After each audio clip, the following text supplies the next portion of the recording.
Yes hello student, जैसे अपन इस previous class में माइक्रोवेव के बारे में, माइक्रोवेव का एक कंपोनेंट्स वेव गाइड है फॉर द ट्रांसमिशन या transmission line for the wave microwave signals is not the wave guide, is a hollow metallic tube, ठीक है, is operate on the field theory, ठीक है, by multi reflection of electromagnetic fields wave is guide to along to length of tube.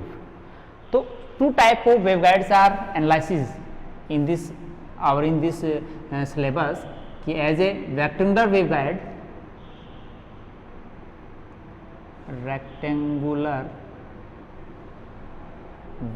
Guide और दूसरी है is circular wave guide.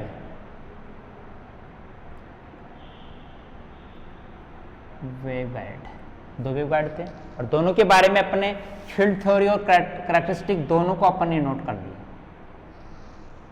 उसका process क्या था कि अपन प्रोपोगेटिंग फील्ड वेव इक्वेशन निकालते थे इन स्पेशली मोड कि both are in work in two modes TE and TM, ठीक है. थर्ड TEM मोड के बारे में और डिस्कस करेंगे अपन.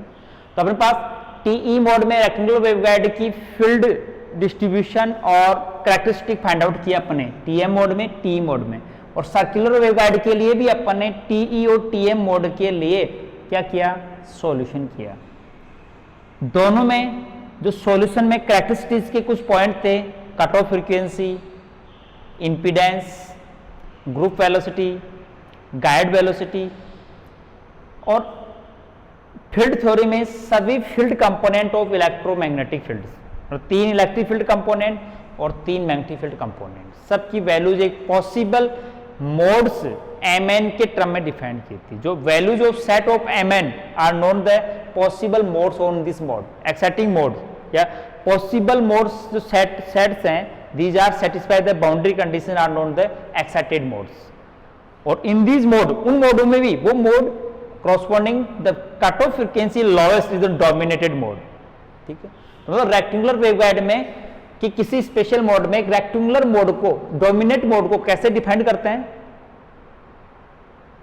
अपने पास माइक्रोवेव सिग्नल्स को प्रोपोगेट करने के लिए एक ट्रांसमिशन लाइन जिसको वेवगाइड कहते हैं, और वो क्रॉस सेक्शन के बेसिस पर अपन 2 टाइप में डिवाइड कर दिया. उसमें से दोनों मोड में propagating modes for electromagnetic fields 2 type of modes study कर ली, TE मोड, TM मोड. उन मोडों में भी अपने पास डोमिनेटेड मोड को डिफाइन करना था. डोमिनेट मोड का डेफिनेशन ये है कि वो पॉसिबल एग्जिस्ट मोड जिसके corresponding cut off frequency lowest हो, वो अपना क्या कहलाता है, डोमिनेट मोड. तो आज अपन इसी बेसिस के बेस पर कि डोमिनेट मोड है या नहीं, या अपन एक न्यूमेरिकल बेसिस पर कि स्पेशली वैल्यू फाइंड है कोई स्पेशल एग्जिस्ट मोड का, और उसके लिए अपन को फाइंड करना है field distribution, cut off wavelength, guide wavelength, ठीक है. तो क्वेश्चन अपना यह है कि माइक्रोवेव सिग्नल्स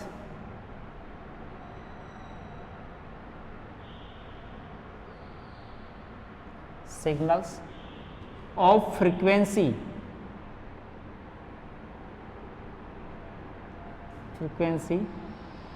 मान लें कि अपन 15 gigahertz micro signal are propagate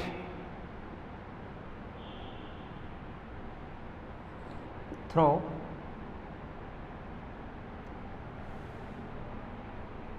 rectangular waveguide of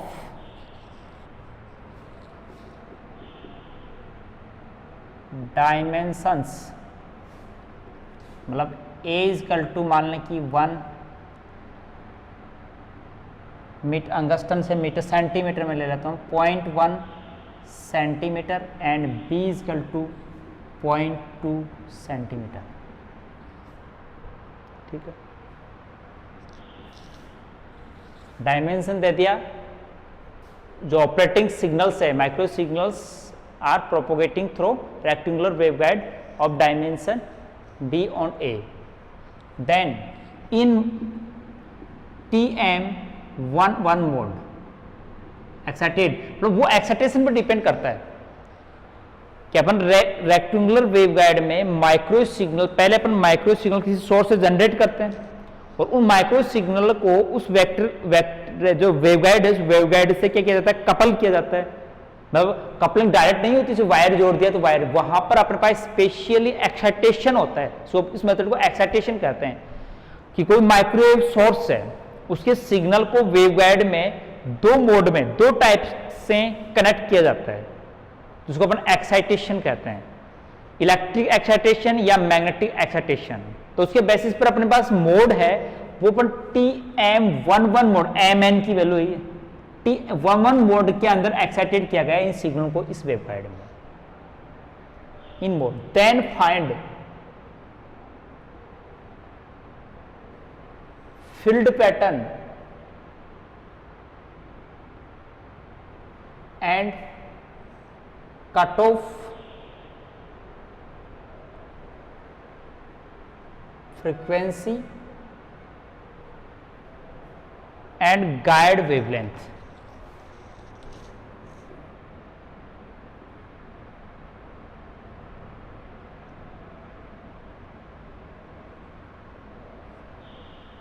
ठीक, और फ्रीक्वेंसी, एक्सटर्नल सिग्नल की फ्रीक्वेंसी दे रखी है अपन को, इंटरनल अपने पास फ्रीक्वेंसी सेम रहती है, गाइड वेवलेंथ निकालनी है अपन को। तो देखो अपन इसको दो पार्ट में तोड़ लेते हैं इस न्यूमेरिकल को। वही मेथड अपने पास जो रेक्टेंगुलर वेवगाइड में सॉल्यूशन का है कि अपने पास ध्यान में दोगे TM मोड है, और कौन सी रेक्टेंगुलर वेवगाइड में, कौन सी वेवगाइड में, रेक्टेंगुलर वेवगाइड में है, ध्यान चला जाए अपना वहां। फिर MN की वैल्यू गिवन है ताकि थोड़ा इजी शोल हो जाएगा। फिर अपने पास फॉर्मूले A और B डायमेंशन जो रेक्टेंगुलर वेवगाइड की डायमेंशन है वो अपने पास गिवन है। तो अब अपन सारे या तो डायरेक्ट फॉर्मूले रिमेंबर हो तो अपन डायरेक्ट निकाल लें, लेकिन एग्जाम में इतने फॉर्मूला पैटर्न रिमेंबर रखना पॉसिबल नहीं, तो इसको शॉर्ट बाय ट्रिक सोल्व करेंगे अपन, ताकि 20 नंबर क्वेश्चन है वो सोल्व भी हो और अपने पास एक पूरे डाटा फॉर्मूले जो फील्ड डिस्ट्रीब्यूशन की फील्ड इक्वेशन है वो याद रखना इम्पॉसिबल है। तो क्या करेंगे, जस्ट कि पहले मान लेंगे late rectangular waveguide align along to z axis of dimension along x axis is a and along y axis B। ठीक है, signals are propagate along to z axis. तो अपने पास एक छोटी सी वेवगाइड बना दें,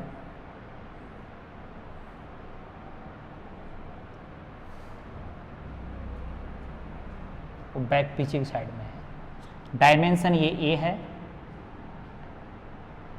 ये डायमेंशन इसकी B है। ठीक है, और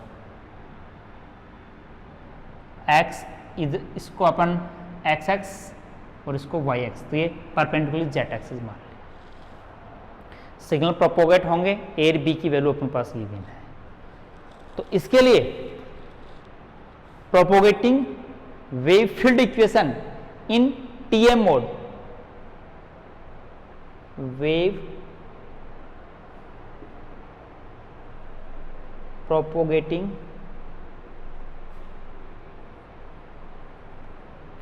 field equation in TM mode या 4TM mode means as z is equal to 0। TM mode का मतलब एक फील्ड आ गया, एज जेट 0, तो ई जेट के लिए इक्वेशन आ जाएगी del square E Z is equal to gamma square E Z. Wave propagated along to z axis, so let minus gamma Z. तो ये del square E Z del X square del square E Z del Y square plus gamma ji square E Z equal to gamma square E Z. ठीक है, दोनों question को चाहे एक जगह कर लो। एक्स स्क्वायर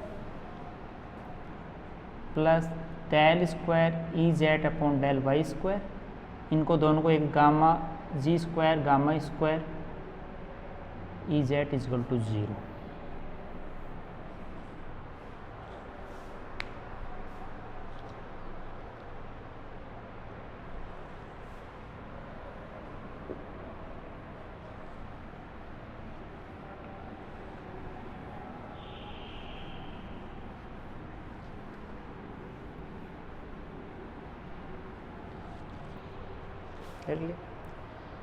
तो इस इक्वेशन क्या करना करता है, ये partial second order two variable differential equation है using the separation of variable method. E Z is equal to कोई दो फंक्शन मान लेते हैं, कैपिटल एक्स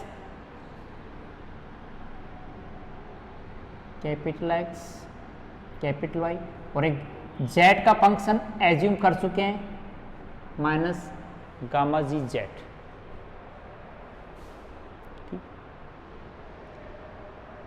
ये वैल्यू इस इक्वेशन में, ये स्टेप हमको याद रिमेंबर सॉल्यूशन लेनी होगी अपन को। फील्ड कंपोनेंट एम एन, हाँ यहाँ एम एन की वैल्यू गिवन है अपने पास।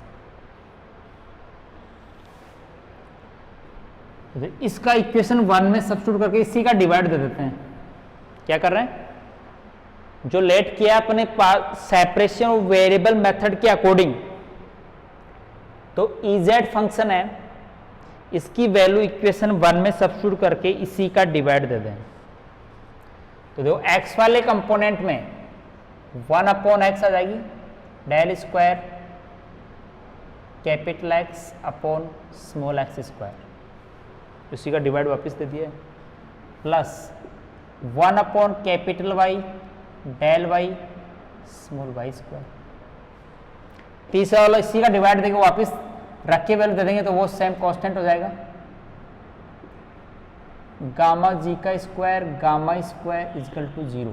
ये गामा जी क्या है, गाइड प्रोपोगेटिंग कांस्टेंट, और गामा है free space propagating constant for the wave. ठीक है, और गाइड की इनसाइड में बाहर जो वेव प्रोपोगेटिंग कांस्टेंट्स हैं, इनका सॉल्यूशन निकालने के लिए first term second terms and third terms are separately या independent each other, so separately equal to constants. ये तीनों टर्म आपस में एक दूसरे पर डिपेंड नहीं है, सेपरेटली किसी कांस्टेंट्स के इक्वल होगी।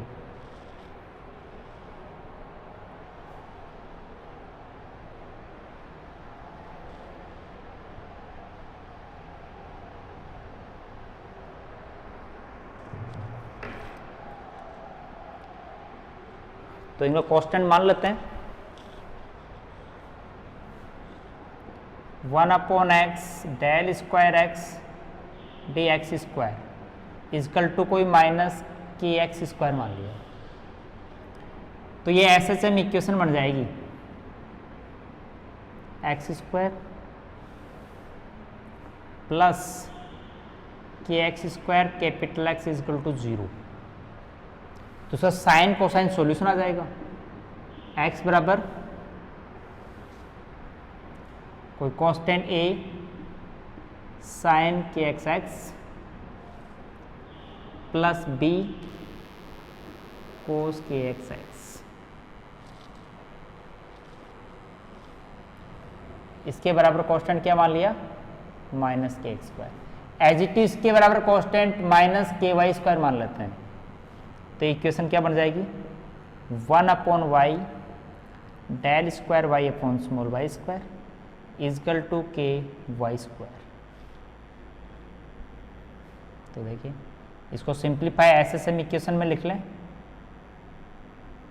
Y square plus k y square capital y is equal to 0। तो कैपिटल Y इजकल टू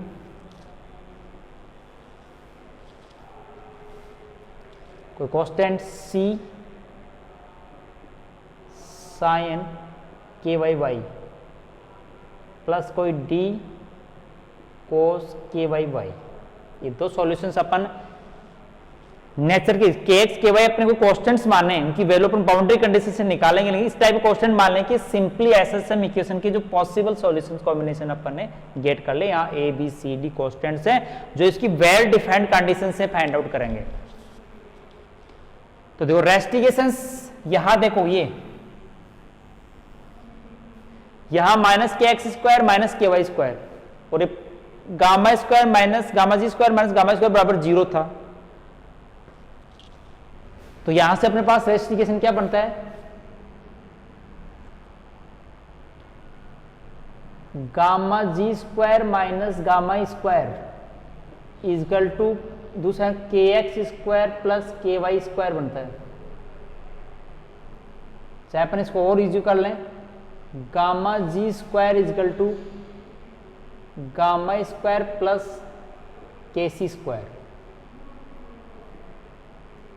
या अपन gamma ji is equal to under root gamma square k c का स्क्वायर। ये अपने पास कांस्टेंट है, कोई रेस्टिगेशन है जिसमें के सी किसको माना अपने, के सी इजकल टू के x square plus k y square. एक कट ऑफ गाइड वेवलेंथ कह सकते हैं इसको, cut of constant, propagation constant. तो देखो कैपिटल एक्स और कैपिटल वाई की वैल्यू रख दें यहां, तो सॉल्यूशन आ जाएगा इजेड का। रेस्टिगेशन अपने पास वो है, then E Z is equal to A sine k x x B cos k x x C sine k Y y D cos k Y Y e की पावर गामा जी जेड।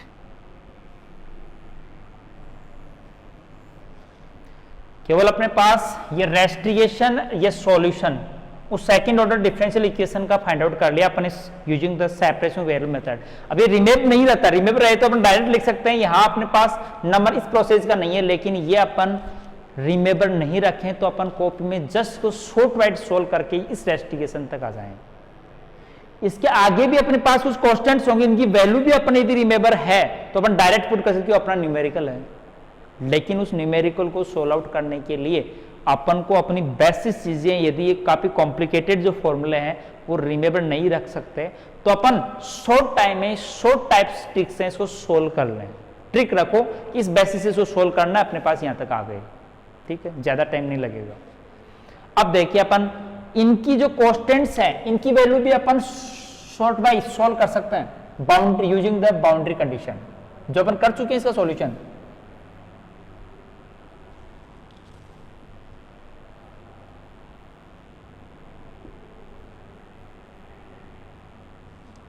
ठीक है, ये अपने पास राउट ट्रू है। अब यूजिंग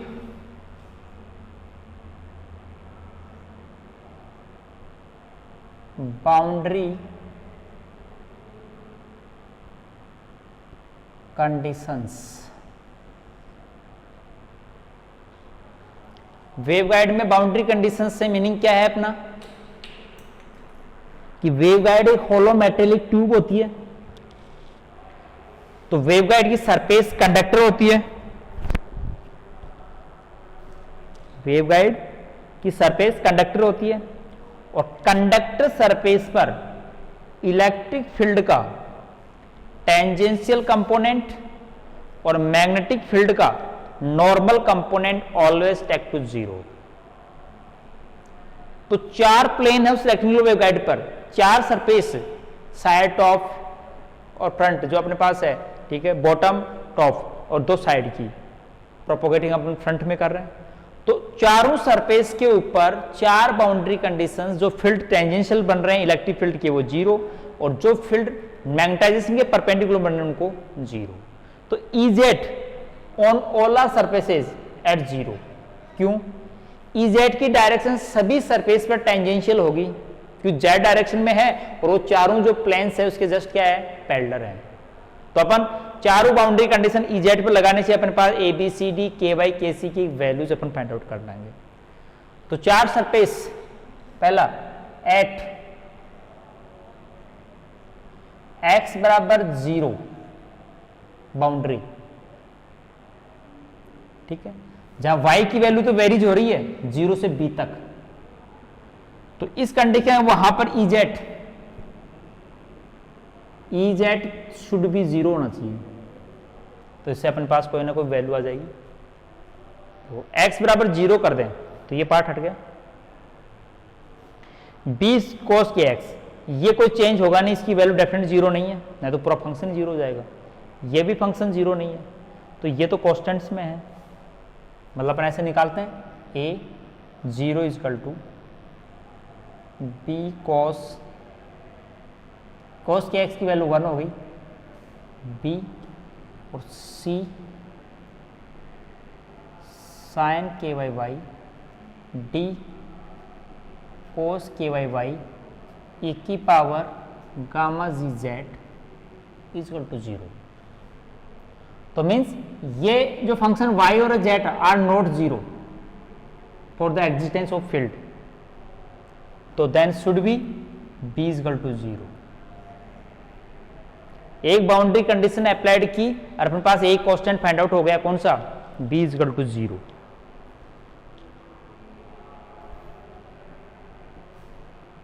ठीक है, यहां b इजकल टू जीरो कर देंगे, मैं यहां शॉर्ट करता जाता हूं। ये लो अपना फंक्शन इजेड केवल इतना ही बच गया। एक अपन डायरेक्ट पहले y बराबर जीरो करने वाला एक कंडीशन और नोट कर लेते हैं। एट y बराबर जीरो ऑल्सो इजेड जीरो।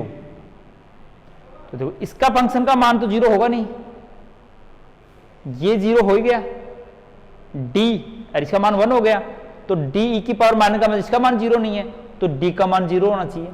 इस कंडीशन के सेटिस्फिकेशन के लिए डी फैक्टर ऐसा है जो जीरो हो सकता है, अदरवाइज a sin के x तो पूरा सॉल्यूशन अपना जीरो हो जाएगा, क्योंकि x का फंक्शन अपन यहाँ फिक्स नहीं कर रहे, वेरीज हो रहा है, जेट भी वेरीज हो रहा है। तो अपने पास इस बाउंड्री कंडीशन के द्वारा अपन क्या करेंगे, d इजकल टू जीरो। तो और शॉर्ट हो गया अपने पास सॉल्यूशन, ये कॉस्ट टर्म हट गई, इसकी साइन टर्म बची है और ए और सी दोनों ही कांस्टेंट है, तो ये कांस्टेंट ए की कांस्टेंट बन गया। इस जेड को मैं दोबारा लिख देता हूं, दो बाउंड्री कंडीशन अप्लाई हो गई, ए और सी को मैं कोई दूसरा कांस्टेंट ए डैश मान लेता हूं, sign k x x sine k Y Y ई की पावर गामा जेड।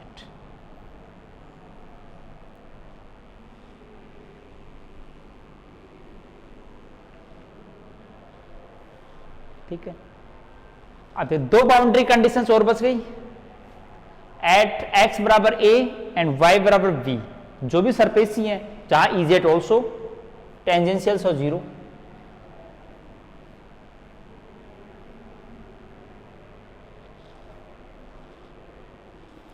तो थर्ड बाउंड्री कंडीशन यूज कर रहा हूं, एट एक्स बराबर ए, ध्यान दे लेना इधर, should be E z zero. तो देखो अप्लाई करें यहां जीरो, ए डैश तो कोई कांस्टेंट है, ए dash sign k x x, तो के एक्स की जगह ए, sine k Y Y, Y की जगह अपन फिक्स वैल्यू नहीं थी, गामा जी जेड। तो y वेरीज है इस प्लेन पर, z भी वेरीज है, a डैश कांस्टेंट है, तो these functions are not zero, a dash is not zero, constant है। तो इसका मतलब क्या हुआ, sign k X A equal to क्या होना चाहिए, 0। तो मतलब है के X A equal to N pi solution आ गया, क्यों एन पाई पर ही क्या होता है, 0 होता है। तो एन बराबर 0, 0 मतलब के एक्स 0 मतलब नॉट एग्जिस्ट कोई फील्ड। तो एन की वैल्यू यहां 0 पॉसिबल पर अपने पास प्रोपगेशन फील्ड एग्जिस्ट नहीं होगा, लेकिन इसकी वैल्यू अपने इंटीजर पॉसिबल सॉल्यूशन है 0 1 2 3 3 डॉट। तो मतलब के एक्स की वैल्यू फाइंड हो गई एन पाई अपॉन ए। तो यहां रख सकते हैं। और इसके कई सॉल्यूशंस हैं, मतलब इसके बेसिस पर एन की जो पॉसिबल वैल्यूज है उनके पॉसिबल सॉल्यूशंस होंगे। ये इतनी बाउंड्री कंडीशन अप्लाई कर सकते हैं। लास्ट बाउंड्री कंडीशन, चौथा प्लेन, एट y बराबर b एट EZ ऑल्सो 0, वहां पर भी EZ 0 है। तो फिर ध्यान दे लो, यहां देखो इसके अंदर 0 अप्लाई करते हैं, ए dash sign k x x एजिटिव रहेगा, साइन के वाई, और जो y की वैल्यू कितनी लग रहा है, b e की पावर माइनस गामा जी जेड। तो कहने का मतलब है कि x वाला एक कांस्टेंट नॉट 0 और this probability factor also not 0। तो इसका मीनिंग क्या हुआ, sign k Y B is equal to 0 होना चाहिए। इस कंडीशन की अप्लाई, बी की वैल्यू फिक्स आ गया ना ये, तो कि बी का ऐसा चूज करें वैल्यू के वाई की कि साइन के वाई 0, तो अपन बाउंड्री कंडीशन सेटिस्फाई हो जाए। अब इसके बेसिस पर कह नहीं सकता एक्स तो वेरीज हो रहे हैं यहाँ, या जेड भी वेरीज हो रहा है, ए अपना कांस्टेंट, तो फिर कंप्लीट सॉल्यूशन 0 हो जाएगा। तो अपने पास इसका मतलब अपन कोई ये भी एन पाई, तो मतलब यहाँ कोई दूसरा इंटीजर एम पाई ले लेते हैं, एम भी आल्सो इंटीजर, एन भी इंटीजर। तो मतलब यहां से वैल्यू आ गई k y is equal to m pi upon b, जहां एम की वैल्यू भी वही 0 1 2 3 3 2। के एक्स और के वाई की वैल्यू निकाल ली तो के सी आ गया अपने पास, और यहां पर सॉल्यूशन में भी के एक्स के वाई तो कंप्लीट सॉल्यूशन इजेड भी आ गया। एक लिए नोट कर लो।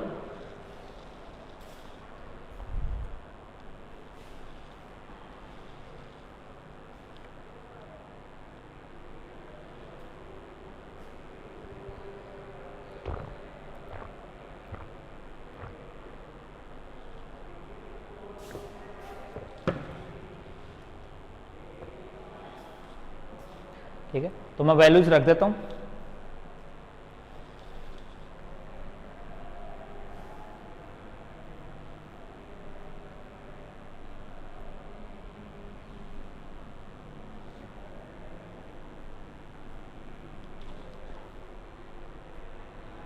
तो पहले यहां लिख लेता हूं, तो इजेड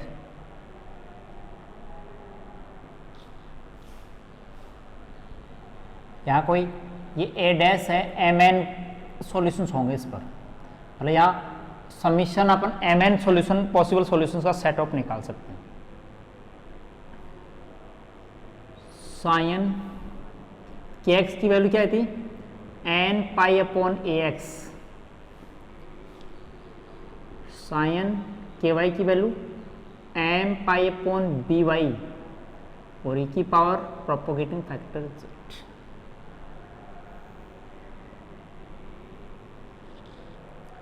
और यहां गामा जी की वैल्यू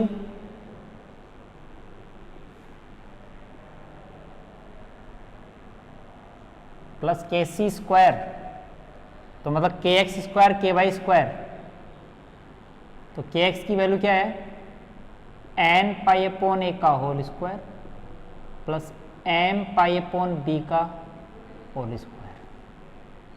जहां for the lossless propagation gamma square की जो वैल्यू है वो minus omega square mu epsilon, जहां फ्री स्पेस एंगुलर फ्रीक्वेंसी है ओमेगा, ठीक है, और वो मीडियम के लिए म्यू और एप्सिलॉन, ठीक है।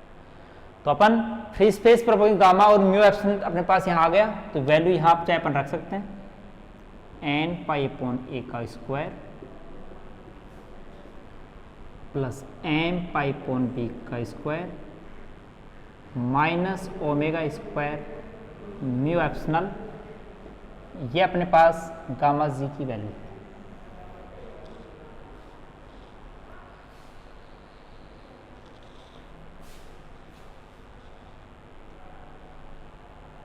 ठीक है, मतलब यहां तक सॉल्यूशन अपन को रिमेंबर हो तो अपन शॉर्ट ट्रिक में लाइनों में कुछ वर्ड स्टेप को लेकर डायरेक्ट की for this in the rectangular wide for TM mode the solution is get by ins form and the condition is the get by this, ये अपन डायरेक्ट यहां तक न्यूमेरिकल टाइप का है तो अपन डायरेक्ट ही दोनों वर्ड्स, लेकिन यहां अपने पास बेसिक क्यू नहीं था इसलिए अपन इसको ड्राइव कर लिया।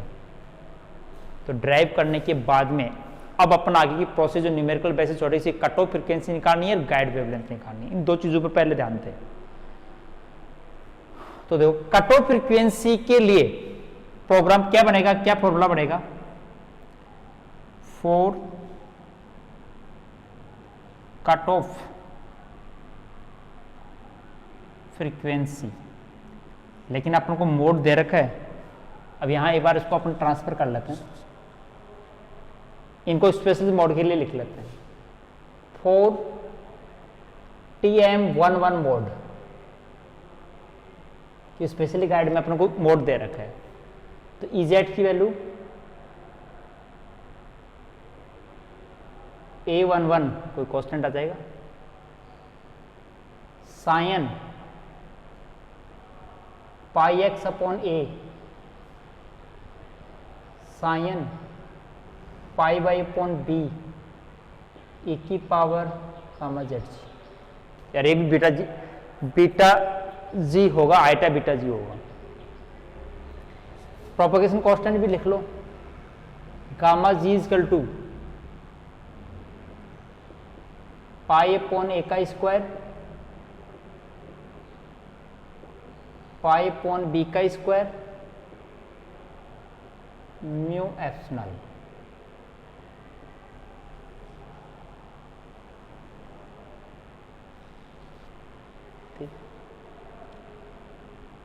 शॉर्ट हो गया, अपने पास गिवन था न्यूमेरिकल में TMN मोड, तो उसके लिए अपने पास शॉर्ट हो गया। तो अब अपन पहले कट ऑफ फ्रीक्वेंसी वाला फॉर्मूला कैसे निकालते हैं, जस्ट प्रोपोगेशन और गामा जी इक्वल टू 0 करें।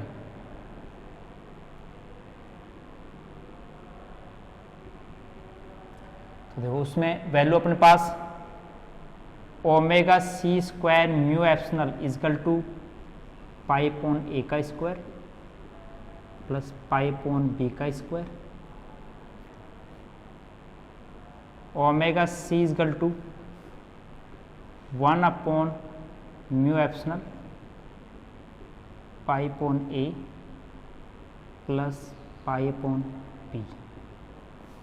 यहाँ 1 अपॉन म्यू इजकल टू अपन सी, यदि फ्री स्पेस है मीडियम, तो फ्री स्पेस मीडियम है, तो फ्री स्पेस मीडियम के लिए c 1 upon mu epsilon not light speed के इक्वल होता है पाई अपॉन ए का square plus pi upon B का स्क्वायर। अब देखो अपन पाई की वैल्यू जानते हैं, ए और बी की वैल्यू वहां देखना सेंटीमीटर या mm में गिवन हो तो अपन को उसको मीटर में कन्वर्ट करके ही रखना है, ताकि अपन को हर्ट्ज में फ्रीक्वेंसी का फॉर्मूला आ जाएगा। ध्यान रखना है, ये भी एंगुलर फ्रीक्वेंसी है, बाद में कभी एग्जाम में एंगुलर फ्रीक्वेंसी न पूछ के cut off frequency F hertz में पूछे तो एफ इजकल टू क्या होता है, ओमेगा सी अपॉन 2 पाई होगा, तो मतलब आ जाएगा C upon 2 pi under root pi upon ए का स्क्वायर पाई अपॉन बी का स्क्वायर। तो सारी वैल्यू सी जानते हैं एमकेएस में 3 × 10⁸ 2 पाई यून जानते हो, पाई स्क्वायर चाहे कॉमन ले लो, पाई से कैंसिल हो जाएगा, 1 अपॉन ए स्क्वायर 1 अपॉन बी स्क्वायर। लेकिन अपन इसका कट ऑफ फ्रीक्वेंसी हर्ट्ज में सोल्व कर लेंगे। ध्यान रखना वहां सेंटीमीटर या mm में गिवन हो, किसी भी डायमेंशन में हो, अपन को किस में फाइंड करना है, MKS में, जहां फ्रीक्वेंसी का डायमेंशन हर्ट्ज में आ जाएगा। तो ये तो एक कट ऑफ फ्रीक्वेंसी का डायरेक्ट अपने पास एक रिजल्ट आ गया। अब गाइड वेवलेंथ, तो देखो उसका ही फॉर्मूला अपन को रिमेम्बर नहीं है, पहले अपन फॉर्मूला निकाल लेते हैं, फिर अपन वैल्यू सब्स्टिट्यूट करके गाइड वेवलेंथ निकाल लेंगे। तो गाइड वेवलेंथ निकालने के लिए क्या करें, बीटा जी, तो gamma G equal to iota beta G होता है, चाहे इसको कट ऑफ फ्रीक्वेंसी के रूप में फॉर्मूला कन्वर्ट कर लें और फिर अपन इसको गाइड वेवलेंथ के लिए अपन निकाल लें। ग्रुप वेलोसिटी निकालते हैं, वेलोसिटी से अपन गाइड वेवलेंथ निकाल सकते हैं। तो देखो ये तो अपन कैसे आ जाएगा, यहीं से आ जाएगा, आईटा नहीं है माइनस कॉमन ले लो, आईटा कॉमन, तो आईटा अंडर रूट क्या लिख सकते हैं इसको, omega square mu C minus pi upon ए का square minus pi upon B का स्क्वायर। तो देखो इस इक्वेशन से आईटा हटा दो, तो propagation factor beta G equal to आ गया अंडर रूट, यहां देखो ओमेगा सी था, कट ऑफ फ्रीक्वेंसी थी, यहां केवल ओमेगा जो एक्सटर्नल फ्रीक्वेंसी, एंगुलर फ्रीक्वेंसी नहीं, तो फ्रीक्वेंसी एफ में देर का चेंज कर लेंगे, एफ स्क्वायर म्यू एप्सिलॉन, चाहे इसको अपन एक जगह पाई अपॉन ए का square plus pi upon B का स्क्वायर, इसको कट ऑफ फ्रीक्वेंसी के टर्म में, ताकि अपन इजी सॉल्यूशन हो जाए, ओमेगा स्क्वायर कॉमन ले लें,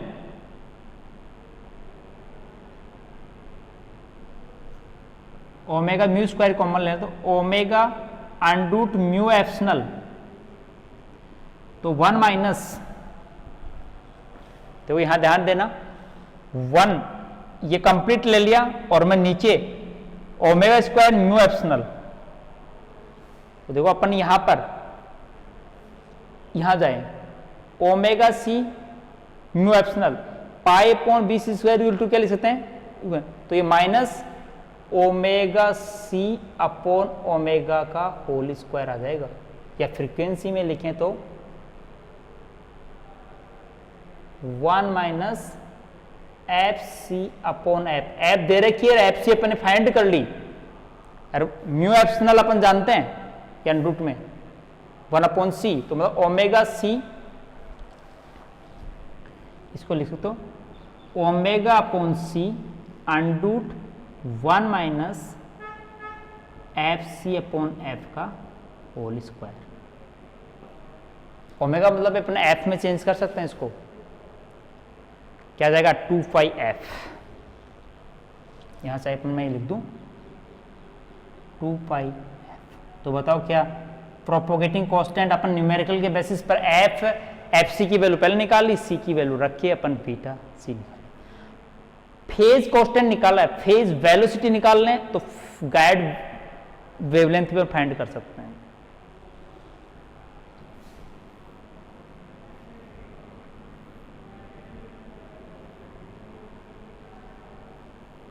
एमएन मोड के लिए एग्जांपल है कि एमएन की वैल्यू अपन को वहां सब्स्टिट्यूट करके उसके लिए गाइड वेवलेंथ, हाँ फॉर्मूला रिमेम्बर नहीं है तब ये प्रोसेस, डायरेक्ट फॉर्मूला है तो अपन डायरेक्ट वैल्यू भी रख सकते हैं। तो मतलब guide velocity P equal to क्या होता है, velocity equal to frequency into, या फेज कांस्टेंट में क्या होता है ओमेगा अपॉन बीटा जी, ठीक है। तो guide wavelength lambda G equal to,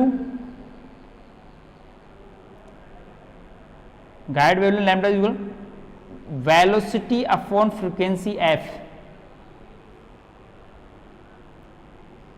तो guide velocity equal to omega upon F beta G, या 2 पाई अपॉन बीटा जी, मतलब बीटा जी की वैल्यू वहां से लिख ली, यहां वैल्यू सब्स्टिट्यूट कर दो, गाइड वेवलेंथ के लिए फॉर्मूला बन गया 2 पाई कैंसिल हो जाएगा और एफ नीचे सी ऊपर चला जाएगा, सी अपॉन एफ, और अपने पास 1 minus F C upon F का होल स्क्वायर की पावर -1/2। ये लो सारी चीज क्वांटिटीज अपन को गिवन है ऊपर, f c cut off frequency पहला पॉइंट अपन काउंट कर लिया, और एफ गिवन है, सी अपन जानते हैं, तो गाइड वेवलेंथ अपन फाइंड आउट कर सकते हैं। ठीक, तो न्यूमेरिकल का अपन ने दो कैरेक्टरिस्टिक पॉइंट थे, उनको तो अपन फाइंड कर लिया। अब वह फील्ड पैटर्न, तो मतलब ग्राफ अपन को सभी फील्ड्स के ग्राफ प्लॉट करने, एक फील्ड कंपोनेंट तो अपने पास है यहाँ पर जो एक्स और y along to z axis है, लेकिन इसका अपन एक्स और वाई के साथ ग्राफ प्लॉट करना चाहें तो कर सकते हैं, जैसे किसी एक प्लेन के ऊपर, एक्स बराबर 0 प्लेन पर या वाई बराबर 0 प्लेन पर।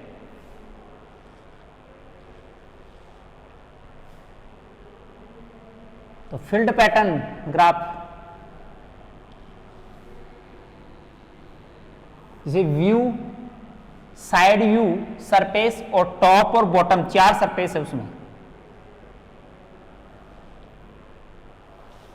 4 सरफेस पॉइंट है। पहले मैं एक सरफेस पॉइंट के ऊपर नोट करते हैं, फील्ड पैटर्न निकाल रहे हैं। अब कैरेक्टरिस्टिक निकाले अपने फील्ड पैटर्न, और वही अपने पास मोड है अपने पास TM11 इन रेक्टेंगुलर वेवगाइड। इसका सॉल्यूशन फील्ड EZ ये रहा अपने पास। लेकिन किसका ग्राफ हम पहले EZ का ही निकाल लेते हैं। EZ side view, top view, तो पहला है एट, तो प्रोपोगेट में x बराबर और y का जो अपने जो फॉर्मूला माना है वो x बराबर 0 और y 0 और a साइड मान लें, y बराबर 0 और y बराबर b टॉप और बॉटम मान लें। तो साइड व्यू में एट x बराबर 0, सीधा सा एट EZ 0, EZ तो सब पर 0 आएगा, y बराबर a साइन एन पाई पर तब भी 0 आएगा। तो क्या करें, EZ फील्ड का कंपोनेंट तो वहां एग्जिस्ट नहीं है, लेकिन दूसरा फील्ड एग्जिस्ट होगा, तो पहले अपन EX EY निकालें, क्योंकि EZ तो वहां पर फील्ड, लेकिन अपन दोनों में से फिर एक और 0, एक ही फील्ड एग्जिस्ट होगा वहां पर। तो देख लो कि x बराबर 0 पर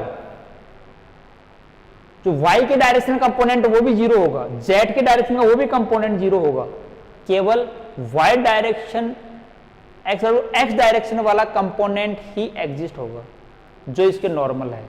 तो y बराबर 0 पर किसका फील्ड पैटर्न आएगा, EX का, क्योंकि दो फील्ड तो टेंजेंशियल है वो 0 रहेंगे। तो अपन इस प्लेन के ऊपर पहले अपन EZ की वैल्यू तो अपन गिवन है, EZ से क्या निकालें, EX निकालें, और EY निकालें, EY भी डेफिनेटली 0 होगा, वो टेंजेंशियल है। तो अपन उसके लिए मैक्सवेल इक्वेशन रिलेशन यूज करेंगे कि EZ 0 and EY is equal to 0, दो कंपोनेंट 0 है। तो इसका मतलब इस पर फील्ड कंपोनेंट किसका होगा, EX का, इलेक्ट्रिक फील्ड में। तो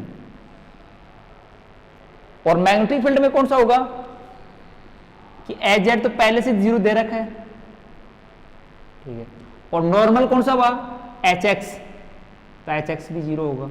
तो केवल यहां पर क्या बचेगा, HY बचेगा। मतलब अपन को ये दो फील्डों का वैल्यू निकालनी है जो फील्ड एग्जिस्ट है इस प्लेन पर, एक परपेंडिकुलर और एक टेंजेंशियल। टेंजेंशियल में तो कौन सा होगा, HY, और परपेंडिकुलर कौन सा होगा, EX। तो EX और EY दो ही कंपोनेंट इस पर एग्जिस्ट होंगे इस प्लेन पर, और तो कोई होगा ही नहीं। तो इन दोनों की वैल्यूज निकालो पहले, जहां EZ की वैल्यू से EX EY की वैल्यू, फिर MN की वैल्यू अपने पास गिवन यहां रख दिया। तो EZ EX कैसे निकालें, तो मैक्सवेल इक्वेशन होती है।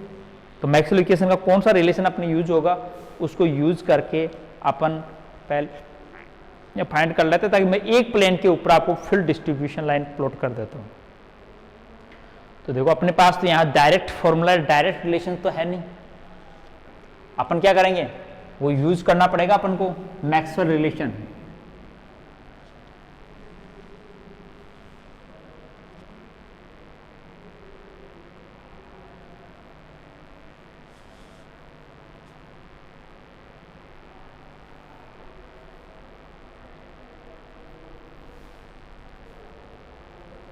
देखो मैं शॉर्ट में दो मैक्सवेल इक्वेशन जो लास्ट थर्ड और फोर्थ को, डेल क्रॉस ई बराबर एस में म्यू आ जाता है और आईटा ओमेगा एच। तो इसको फील्ड कंपोनेंट में कैसे लिखते हैं?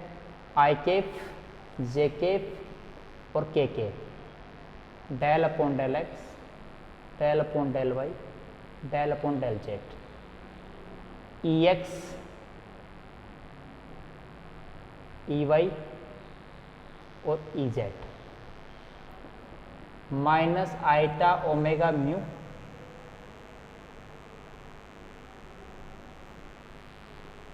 H X I cap, H Y J cap, H Z इसमें 0 है। आई केप और जे केप के कोएफिशिएंट का कंपेयरिंग कर लो। तो पहले आई केप का करने पर देखो, del upon del Y E Z minus del E Y del Z minus iota omega mu H X minus gamma Z del E Z upon del Y, इसमें गामा जी प्रोपोगेटिंग कांस्टेंट, ठीक है। अब propagating constant की value भी अपन निकाल सकते हैं अपने फॉर्मूले में, epsilon mu epsilon C free space के लिए, ठीक है। उसकी न्यूमेरिकल वैल्यू पहला फॉर्मूला कि प्रोपोगेटिंग कांस्टेंट के लिए अपने पास कंडीशन थी क्या कि gamma ji is equal to for free lossless के लिए पाई स्क्वायर मतलब minus omega square mu epsilon plus pi upon A का square plus pi upon B का स्क्वायर। तो गामा जी की वैल्यू अपन फाइंड कर सकते हैं इसमें, ओमेगा की वैल्यू मतलब फ्रीक्वेंसी, और फॉर द फ्री स्पेस तो म्यू एप्सिलॉन निकाल लें। या अपन डायलेक्ट्रिक कांस्टेंट, तो डायलेक्ट्रिक कांस्टेंट गिवे गाइड के अंदर, तो गामा जी ई वाई माइनस आटा ओमेगा एप्सिलॉन एच एक्स, ठीक है, एक रिलेशन। दूसरा जे केप के रिलेशन से ले लो, del upon del Y E Z, del upon del Z E Y is equal to minus iota omega mu H Y. Del Z वाला वैल्यू तो रख दो,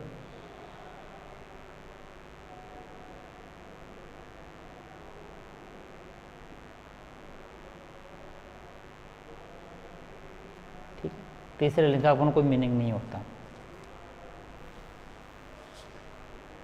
ये तो था भाई third Maxwell equation.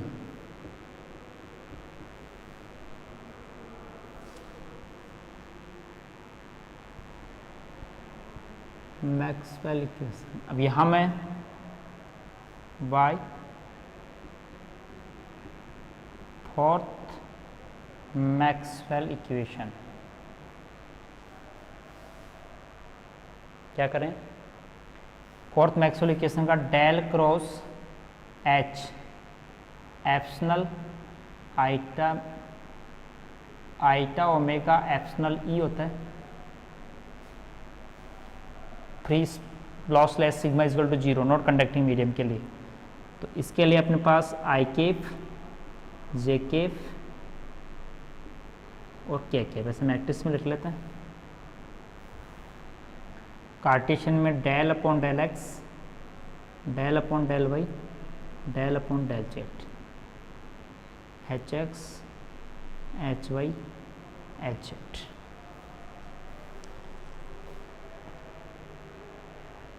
आईटा omega epsilon, या एच जेड तो चाहे 0 है, इसमें अपना टीएम बोर्ड है।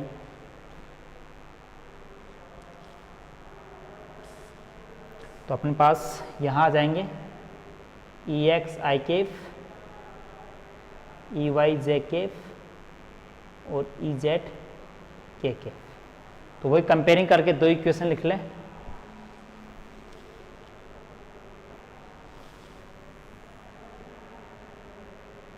पहले आई केफ का कोफिशिएंट में 0, तो minus del upon del Z H y is equal to iota omega epsilon E x. ये गामा जी होता है, तो गामा जी एच वाई बराबर आईटा ओमेगा एप्सिलॉन एक्स। दूसरा जेके का coefficient del upon del Z H X बराबर iota omega epsilon E Y, तो वही गामा जी यहाँ लिख दें, minus gamma G H X iota epsilon H Y.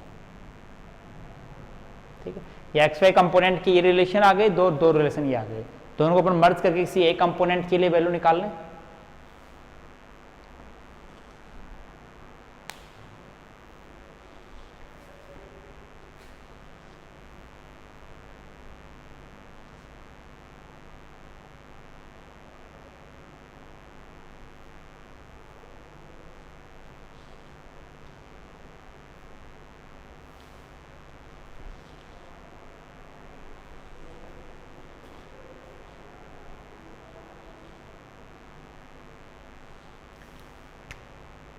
ठीक है, देखो ये अपने पास यहां ई वाई एच एक्स है, तो ई वाई एच एक्स का रिलेशन ये रहा अपने पास, ये ई वाई है, अपन क्या ना ई एक्स निकालना है, तो दूसरे रिलेशन से ले लेते अपन, यहां पर तो ई वाई की वैल्यू रख देंगे तो एच एक्स की वैल्यू आ जाएगी, और एच एक्स की यहां रख दे तो ई वाई आ जाएगा। ठीक है, और दूसरे फॉर्मूले में gamma ji E H by E x का है, यहां पर ई एक्स है।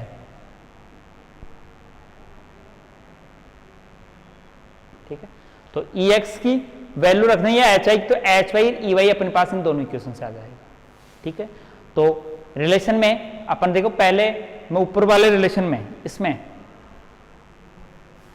क्या करते हैं, अपन पास इस सॉल्यूशन की सबकी जो मैथोलॉजी है वो सेम है, कि अपने पास यदि एक फील्ड कंपोनेंट या दो फील्ड कंपोनेंट फाइंड आउट कर लेते हैं, तो अदर जो फील्ड कंपोनेंट्स फाइंड आउट करने के लिए अपन मैक्सवेल इक्वेशन का के द्वारा inter related relations find out करते हैं फॉर द फील्ड कंपोनेंट्स, और इनको अपन मर्ज करके गिवन कंपोनेंट के बेसिस पर सोल्व, तो इजेड गिवन है, तो इसके अलावा सबको अपन एक फंक्शन के टर्म में डिफाइन करके इजेड के रूप में इसकी सॉल्यूशन कर लेते हैं। तो देखो अपने पास मैं यहां पर ये एच नीचे वाला फर्स्ट, इससे इक्वेशन नाम दे दूं मैं, फर्स्ट, सेकेंड, थर्ड और ये फोर्थ का फर्स्ट में रख रहा हूं जो वैल्यू है, मतलब एच एक्स की वैल्यू, तो del E Z del Y gamma जी E Y minus iota omega mu H X की value minus iota omega epsilon upon gamma जी E Y.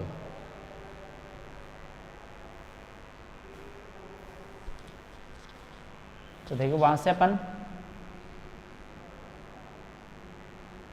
E Y common ले लें, अरे साइड में ले आते हैं, गामा जी कॉमन आ जाएगा, और वो आईटा नेगेटिव, देखो पहले पॉजिटिव हो गया फिर नेगेटिव वापस पॉजिटिव हो गया, इधर ट्रांसफर करेंगे तो omega square mu epsilon upon gamma ji is equal to, इस ट्रांसफर उधर ले गए minus E Z upon y. ठीक, तो इससे ई वाई की वैल्यू फाइंड हो जाएगी, एलसीएम ले लो तो गामा जी, तो गामा जी का square plus omega square epsilon, ये तो अपन वहां से वैल्यू निकाल लेंगे, इनटू माइनस है E Z upon del y. तो अब देखो ई जेड का डिफ्रेंशिएशन केवल वाई के रेस्पेक्ट में करना है, और वाई के रेस्पेक्ट में आप देखो साइन के वाई वही है, तो केवल के वाई मल्टीप्लाई में हो जाएगा, कोस फैक्टर बन जाएगा उसका, और ये कॉन्स्टेंट्स रहेंगे। तो मैं एक वैल्यू निकाल देता हूं, माइनस गामा जी square omega square mu epsilon, ठीक है। यहाँ के वाई, और के वाई की वैल्यू भी अपने पास है m pi upon b, A11 sine n, तो यहां पर एन की वैल्यू 1 दे रखे हैं, साइन पाई एक्स अपॉन ए कोस पाई वाई अपॉन बी ई की पावर गामा जी जेड। ये ई वाई की वैल्यू आ गई अपने पास, जहां गामा जी की वैल्यू भी सब्स्टिट्यूट करते हैं अपन पास सब वैल्यूज अपन न्यूमेरिकल डाटा के बेसिस पर ओमेगा स्क्वायर की वैल्यू पर निकाल सकते हैं। वो एफ की दे रखी है, एफ से ओमेगा निकाल सकते हैं एमकेएस में सारी क्वांटिटीज करके। तो इसके अंदर जब अपन ई वाई पर प्लेन y बराबर 0 प्लेन पर खींचे इसको, तो x बराबर 0 पर ई वाई तो 0 होगा, तो 0 होगा ये, क्योंकि x का मान होता ही 0 जाएगा। अब ई वाई से अपन एच एक्स निकाल लें, ई वाई से एच एक्स, तो एच एक्स भी 0 होगा, तो हो गए दो फील्ड। तो कि x बराबर 0 रखते ई वाई और एच एक्स तो 0 हो जाएंगे, क्योंकि वो 0 है तो ये भी 0 हो जाएगा। अब दूसरा रिलेशन अपने पास है, देखो ये थर्ड, और सेकंड में वैल्यू रखें ताकि अपन ई एक्स और एच वाई निकालें, जिनका फील्ड पैटर्न प्लॉट करना है। तो थर्ड से मैं यहां एच वाई की वैल्यू रख रहा हूं, del E Z del Y plus gamma ji E X is equal to minus iota omega mu, H Y की value iota omega epsilon upon gamma जी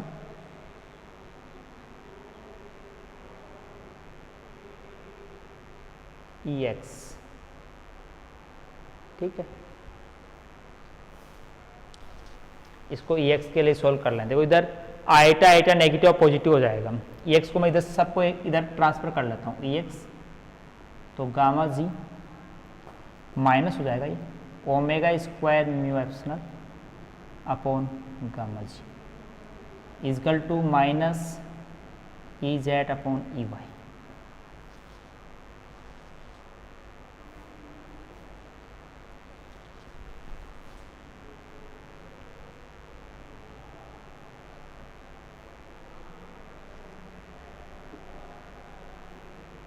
ठीक है, तो ई एक्स के लिए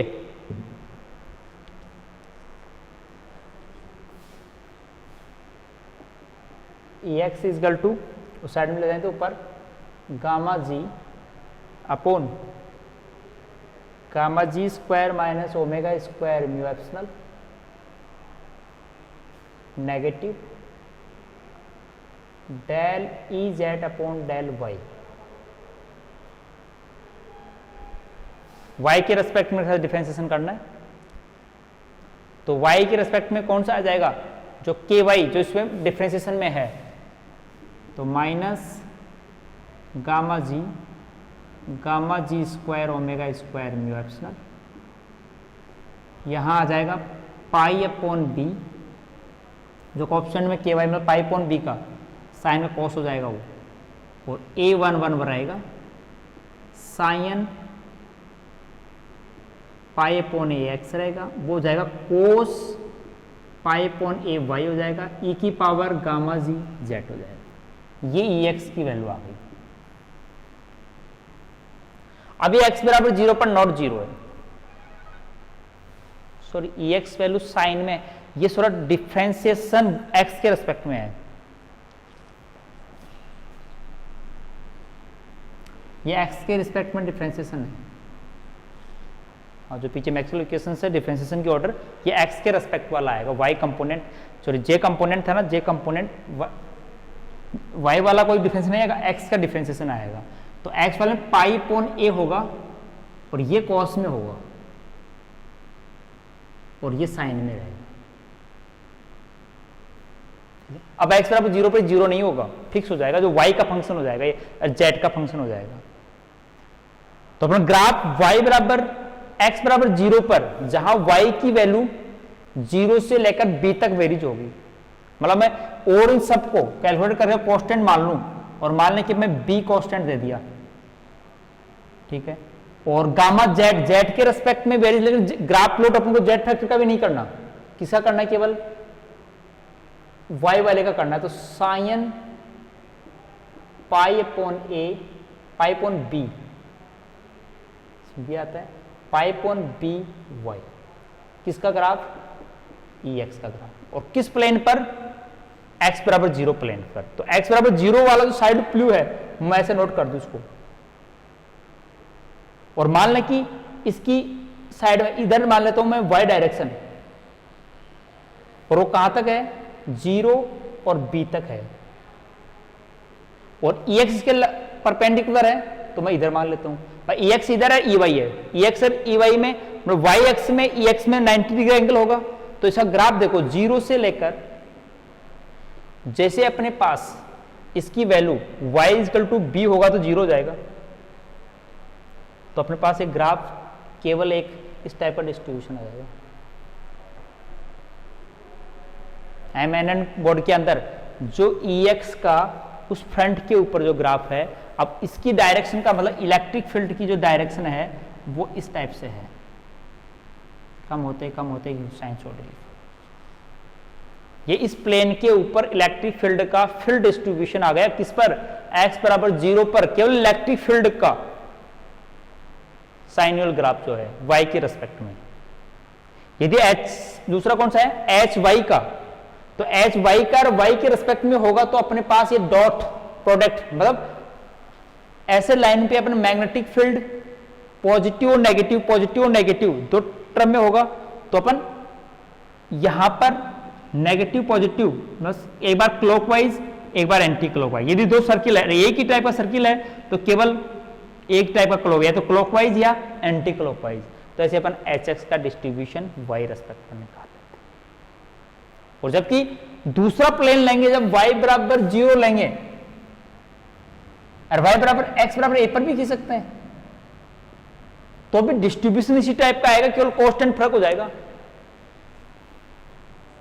माइनस पाई हो जाएगा, और पाई होते ही क्या हो गया, माइनस।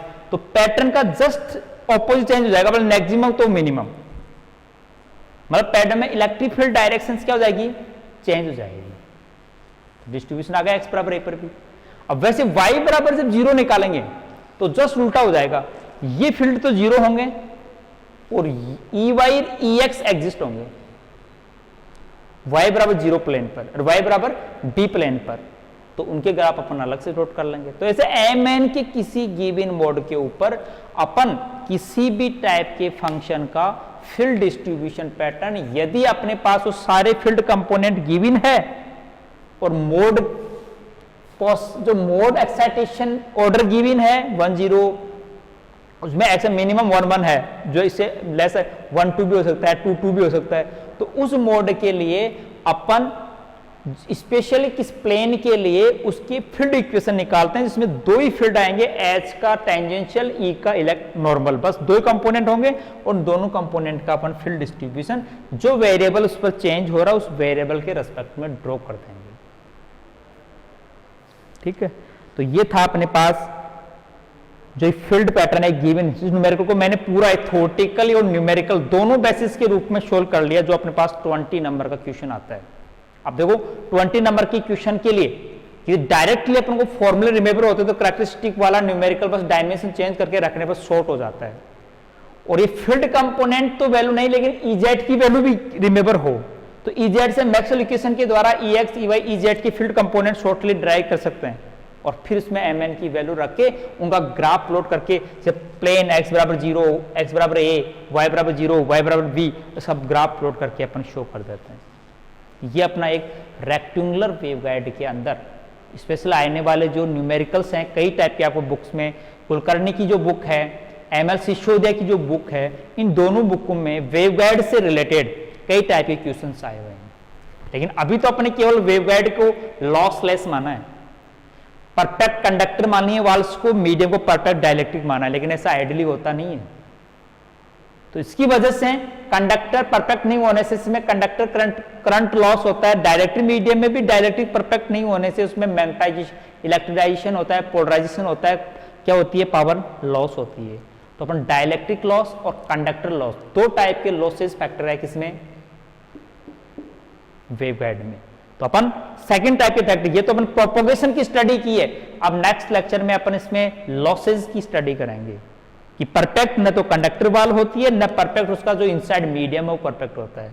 तो दो टाइप के लॉसेस का अपन डेरिवेशन TMN मोड के लिए, MN मोड के लिए, सर्कुलर वेवगाइड में, रेक्टेंगुलर वेवगाइड में क्या होता है, फिर अपन दोनों का कंपैरिजन भी करेंगे कि इन दोनों रेक्टेंगुलर वेवगाइड्स में कौन सी रेक्टेंगुलर जो वेवगाइड है वो ज्यादा इंपॉर्टेंट है। ठीक है, तो उसके बेसिस पर अपन कल वेवगाइड लॉसेस के बारे में बात करेंगे। आज की क्लास में इतना है। Okay, thanks.